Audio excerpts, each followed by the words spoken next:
Dans cette école, les élèves assistent à une projection vidéo, un instant de détente pour aborder un thème plutôt sérieux, les troubles autistiques, un film qui leur a permis de découvrir les différents aspects de l'autisme.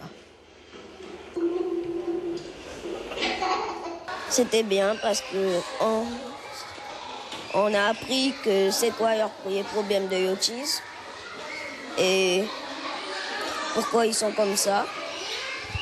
Et il y en a des fois, ils ne parlent pas, ou ils ont des problèmes de voix, ou ils regardent par terre, ils ne parlent pas.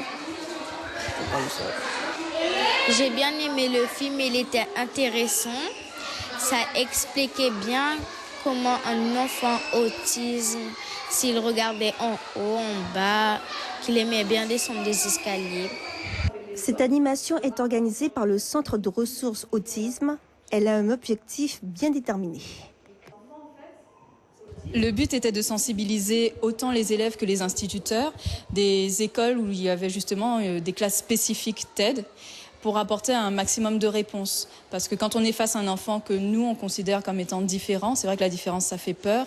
Et là, le but, c'était vraiment de donner des indications, essayer de comprendre pour appréhender moins, avoir plus de tolérance, être moins dans le rejet, moins dans les moqueries et au contraire, être plus dans l'acceptation de l'autre. En effet, cette école est dotée d'une classe spécialisée qui accueille les élèves porteurs de troubles envahissants du développement avec déficience cognitive. Ils sont encadrés par une enseignante, sans oublier les 2 auxiliaires de vie scolaire. Il faut un suivi bien spécifique.